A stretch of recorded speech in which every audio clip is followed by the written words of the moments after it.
वालेकुम students, class 9th की हमने एक्सरसाइज नंबर 3.4 स्टार्ट करनी है। तो 3.4 जो है वो बहुत ही इम्पोर्टेंट एक्सरसाइज है। एक क्वेश्चन बोर्ड में लाजमी इसका आता है और लॉन्ग के लिए आता है। तो क्वेश्चन नंबर 1 के जितने भी हम पार्ट्स करेंगे उनमें एक पार्ट लाजमी लॉन्ग क्वेश्चन बोर्ड में आता है।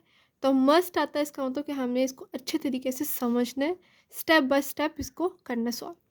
Question number 1, use log tables two find the value of. Log table का जो हमारे पास बुक के पीछे दिया गया लॉग टेबल, उसका हमने यूज़ करना है और हमने जितने भी हमें क्वेश्चन गिवन है इसके पार्ट्स उसके हमने वैल्यू को फाइंड करना है। तो कैसे फाइंड करते हैं? तो क्वेश्चन नंबर 1 का फर्स्ट पार्ट देखते हैं। 0.8176 मल्टीप्लाई 13.64, ये हमें गिवन है क्वेश्चन और इसको हमने स्टेप बाय स्टेप, और ऐसे स्टेप है जो हर पार्ट्स में आपने करने हैं। इनके इसके 3 स्टेप्स होते हैं और इस 3 स्टेप आपने हर पार्ट में करने, तब क्वेश्चन इजीली सॉल्व हो जाएगा। तो क्वेश्चन नंबर 1 का हम फर्स्ट पार्ट सॉल्व करते हैं। सोल्यूशन में जो कि स्टेप नंबर 1 है, स्टेप नंबर 1 में हमने लेट करना होता है। जो हमें गिवन क्वेश्चन होता है उसको हमने लेट करना होता है एक्स के इक्वल। तो जो भी पार्ट होगा हमने उसको स्टेप नंबर 1 में एक्स के इक्वल कर देना है। Let x is equal to, जो गिवन क्वेश्चन है 0.8176 मल्टीप्लाई 13.64, ये हमने लिख देना है। अब सेकंड स्टेप में लॉग लेना है। अब इस क्वेश्चन में लॉग नहीं दिया गया तो हमने, लेकिन क्वेश्चन 1 में हमें गिवन है कि लॉग टेबल यूज़ करें। तो जब तक इनके साथ लॉग हम नहीं लिखेंगे हम लॉग टेबल यूज़ नहीं कर सकते। तो स्टेप नंबर 2 में हम क्या करेंगे, लिखेंगे taking log on both side. जब दोनों तरफ लॉग आ जाएगा तो हम इसका लॉग ले सकते हैं लॉग टेबल से, ठीक है। Taking log on both sides, तो दोनों तरफ हमने लॉग लिख देना है। Log of x is equal to log of, फिर ब्रैकेट लगानी है 0.8176 मल्टीप्लाई 13.64, ठीक है। अब आपने लॉग की प्रॉपर्टी पढ़ी है। लॉग की प्रॉपर्टी ये होती है कि जब भी लॉग के अंदर यहाँ पर मल्टीप्लाई का साइन हो, जब दोनों वैल्यूज़ मल्टीप्लाई हो रही हो तो वो प्लस में चेंज हो जाती है। ये लॉग की प्रॉपर्टी होती है।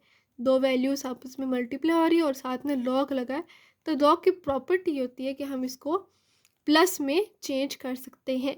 लॉग ऑफ 0.8176 फर्स्ट वैल्यू, फिर हम प्लस लगाते हैं चेंज करके, लॉग की प्रॉपर्टी यूज़ कर रहे हैं, और दोबारा फिर लॉग लगाना इस सेकंड वाली वैल्यू 13.64 के साथ। अब हमारे पास जो मेन काम है वो है लॉग लेना। लॉग कैसे लेते हैं? बहुत ही ईजी तरीके से। सबसे पहले लॉग में करैक्टरिस्टिक फाइंड करते हैं। और लॉग की करैक्टरिस्टिक कैसे फाइंड करते हैं? यहाँ पर देखिए हमने इसका लॉग लेना है, लॉग 0.8176। तो सबसे पहले इसकी करैक्टरिस्टिक फाइंड करनी है। तो क्या आएगी किसकी करैक्टरिस्टिक? ये हमारे पास है पॉइंट। इस पॉइंट को हमने वहाँ पर लेके जाना है जो नॉन ज़ीरो हो, यानी कि जो ज़ीरो ना हो। यहाँ पर जो पॉइंट है वो ज़ीरो के बाद है और हमारे पास ज़ीरो के बाद पॉइंट नहीं आना चाहिए। तो ज़ीरो के बाद जो फर्स्ट नॉन ज़ीरो, यानी कि जो ज़ीरो नहीं होता, उस डिजिट के बाद हमने पॉइंट लेकर आना होता है। इसका मतलब यह है कि हमने इस पॉइंट को यहाँ पर 8 के बाद मूव करवाना है। फर्स्ट नॉन ज़ीरो डिजिट के बाद मूव करवाना है। तो यहाँ पर हमारे पास जो कैरेक्टरिस्टिक आएगी, ये पॉइंट जो है वो लेफ़्ट टू राइट मूव कर रहा है। जब भी हम पॉइंट को लेफ़्ट टू राइट मूव करवाते हैं तो हमारे पास जो कैरेक्टरिस्टिक आती है वो आती है माइनस में, ठीक है। और हमने कितने डिजिट के बाद इस पॉइंट को मूव करवाया? फर्स्ट, ज़ीरो और इसके दरमियान में 8 जो है वो फर्स्ट डिजिट है।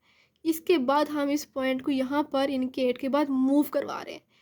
तो जब ये 8 के बाद आएगा तो इसका मतलब ये कि इसकी कैरेक्टरिस्टिक होगी माइनस में। और 1 यहाँ पर 8 है, एक ही वैल्यू है सिर्फ, 8 के बाद हम पॉइंट को मूव करवा रहे हैं तो इसकी कैरेक्टरिस्टिक होगी -1। और हम इसको ऐसे भी लिख सकते हैं 1 की बार। पॉइंट लगाना। अब मेंटिसा फाइंड करना है।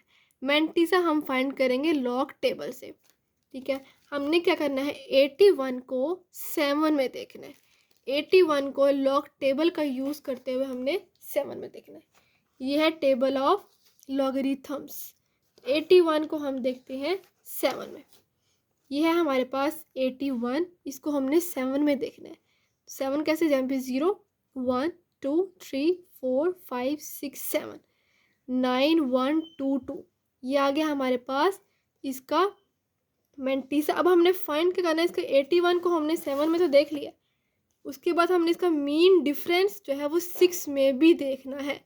9122 आ गया हमारे पास। अब इसका मीन डिफरेंस देखते हैं, इसके बिल्कुल सामने यहाँ पर 6 में देखना है।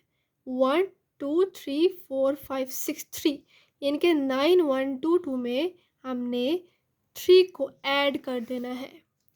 तो अगर हम ऐड करेंगे तो इसका आंसर आता है 9125। तो यहाँ पर देखिए इसका मैंटीसा क्या आ गया, पॉइंट के बाद वाला 9125। ठीक है, बहुत ही ईजी है लॉग लेना। कैरेक्टरिस्टिक देखते हैं और फिर मैंटीसा देखते हैं प्लस। अब बिल्कुल इसी तरह हमने इसका लॉग भी लेना है, लॉग 13.64। अब हमने क्या करते हैं, कैरेक्टरिस्टिक कैसे फाइंड करते हैं, हम फर्स्ट नॉन ज़ीरो डिजिट के बाद पॉइंट को लेकर आना होता है। यहाँ पर देखें ये 1 और 2 डिजिट्स हैं, दोनों ही नॉन ज़ीरो, इनके ज़ीरो नहीं है। इसका मतलब ये फर्स्ट नॉन ज़ीरो डिजिट ये है 1 के बाद हमने पॉइंट को लेकर आना है, लेकिन हमारे पास जो पॉइंट है वो 3 के बाद है। तो अब हमने क्या करना है, इस पॉइंट को इधर मूव करवाना है, इस साइड पे यहाँ पर पॉइंट आना चाहिए। तो इसके और इसके दरमियान में 1 डिजिट का डिफरेंस है। ठीक है, हमने क्या करना है, इस पॉइंट को इस तरफ मूव करवाना, और पॉइंट हम मूव करवा रहे हैं राइट टू लेफ्ट। तो कैरेक्टरिस्टिक कैसे फाइंड करते हैं, राइट टू लेफ्ट। जब भी हम पॉइंट को मूव करवाएं उसके और इसके दरमियान में जितने भी डिजिट होते हैं उतनी ही उसकी कैरेक्टरिस्टिक होती है। हम 1 डिजिट के बाद पॉइंट को मूव करवा रहे हैं कि हमारे पास 1 के बाद पॉइंट आना चाहिए, तो इसकी कैरेक्टरिस्टिक आएगी 1। और राइट टू लेफ्ट मूव करवा रहे हैं तो पॉजिटिव 1 आएगी। यहाँ पे हम लेफ्ट टू राइट पॉइंट को मूव करवाए तो इसलिए यहाँ पर 1 माइनस में आया। ठीक है, यहाँ पे कैरेक्टरिस्टिक आ गया है पॉजिटिव 1। अब हमने मैंटीसा फाइंड करना है, तो 13 को हमने 6 में देखना है, और इसका मीन डिफरेंस हमने 4 में देखना है। तो देखते हैं हम 13 को 6 में, 13 को हम 6 में देखेंगे तो ये है हमारे पास 13 टेबल ऑफ लॉगरिथम्स। इसको हमने देखना है 6 में, 0 1 2 3 4 5 6, ये 1 3 3 5। ठीक है, अब इसका मीन डिफरेंस जो था वो हमने देखना था 4 में, क्योंकि 13 को 6 में देखना और फिर इसका मीन डिफरेंस 4 में देखना। तो 4 कैसे काउंट करेंगे, ऐसे 1 नीचे वाली वैल्यू हो तो नीचे वाला ही देखना है हमने। 1 2 3 4 13, हमने 13 3 5 में 13 को ऐड कर देना है। देखते हैं इसका क्या आता है, अगर हम ऐड करेंगे तो 13 4 8। ठीक है, यहाँ पे हमने इसका मैंटीसा लिख देना है। कैरेक्टरिस्टिक आ गया 1 और मैंटीसा आ गया 0.1348। अब यहाँ पर 1 माइनस में है, इसका मतलब ये हुआ कि हमने -1 को सेपरेट कर देना है और जो वैल्यू है उसके साथ 0 लगाकर उसको सेपरेट कर देना है, ताकि हम इजीली इसको ऐड कर सकें। ठीक है, -1 को हमने सेपरेट कर दिया, प्लस यहाँ पर क्या बचा, फिर जब हमने -1 को साइड पे कर दिया तो यहाँ पर 0 बच गया। 0.9125 प्लस 1.1348।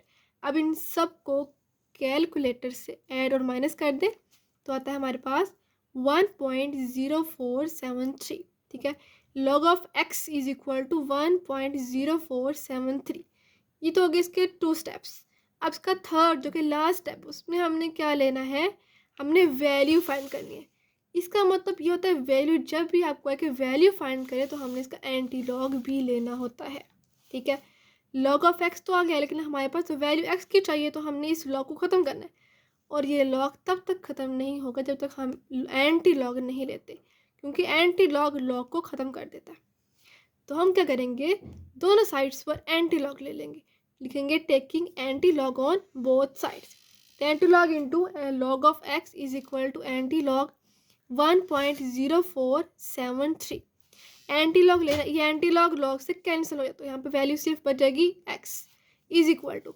अब इसका एंटी लॉग लेना, एंटी लॉग लेना बहुत ही इजी है, लॉग से इजी एंटी लॉग है, क्योंकि यहाँ पर जो कैरेक्टरिस्टिक होती है वो यही होती है 1। जो भी यहाँ पर कैरेक्टरिस्टिक होगी, यहाँ पे कोई भी वैल्यू लिखी होगी, 0 लिखा होगा, 1 या 2 कुछ भी लिखा होगा, तो वो ही इसकी कैरेक्टरिस्टिक होगी। अब हमने देखना है पॉइंट के बाद, क्योंकि जो एंटी लॉग होता है वो हमने पॉइंट के बाद देखना होता है। हमने देखना है 0.04 को 7 में और एंटी लॉग के टेबल में देखना है। ठीक है, तो देखते हैं हम 0.04 को 7, ये है एंटी लॉग का टेबल। 0.04 को हमने देखना था 7 में, तो 0 1 2 3 4 5 6 7, यानी कि 1 1 ट्रिपल 1 4, ठीक है।